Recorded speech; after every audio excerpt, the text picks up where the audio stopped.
हमारे इस channel Bhojpuri junction को लाल button दबाकर सब्सक्राइब करें व घंटी के निशान का बटन दबाएं ताकि सभी नए वीडियो आप तक तुरंत पहुंचे बिल्कुल मुफ्त।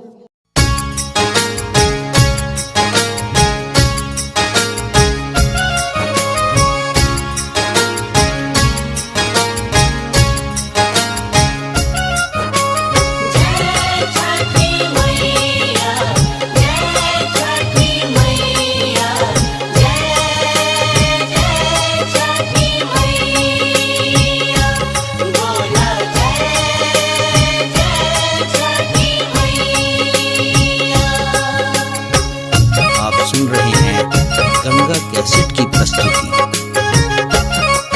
पावन ह छठ के परब, छठ हमहू असो करब। आजन बाजन बाजावा के अंगना में कोसी भरबी परब त हमहू करब हो। अंगना में कोसी भरब हो।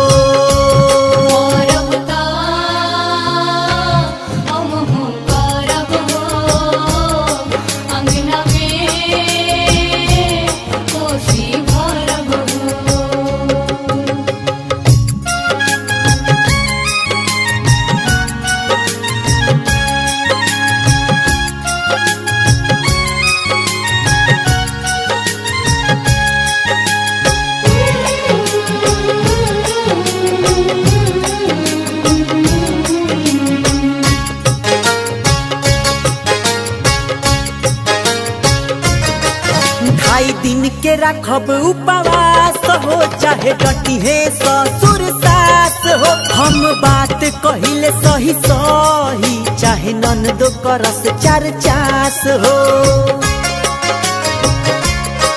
ढाई दिन के रखब उपवास हो, चाहे डटी है ससुर सास हो। हम बात कहिले सही सही, चाहे ननदो करस चार चास हो।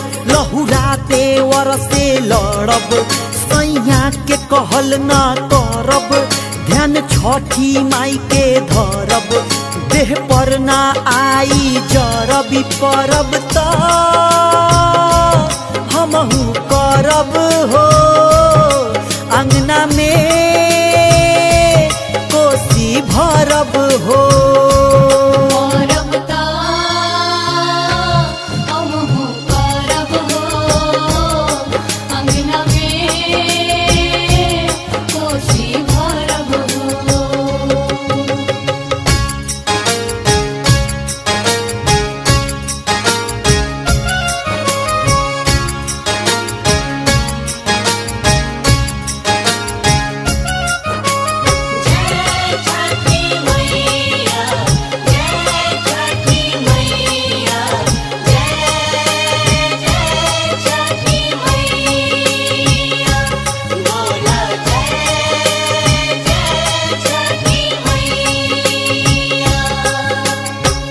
सुन रहे हैं गंगा कैसेट की प्रस्तुति।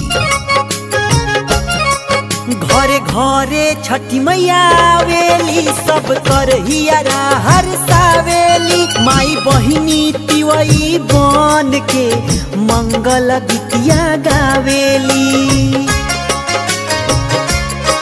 घरे घरे छठी मैया आवेली, सब कर हियरा हर सावेली। माई बहिनी तिवई बन के मंगल गीतिया गावेली। मन भावन बड़ा सुहावन, कार्तिक के महीना पावन। कर पर बिन सम्राट तू, सुखवा के बरसी सावनी परब त हमहू करब हो। अंगना में कोसी भरब हो।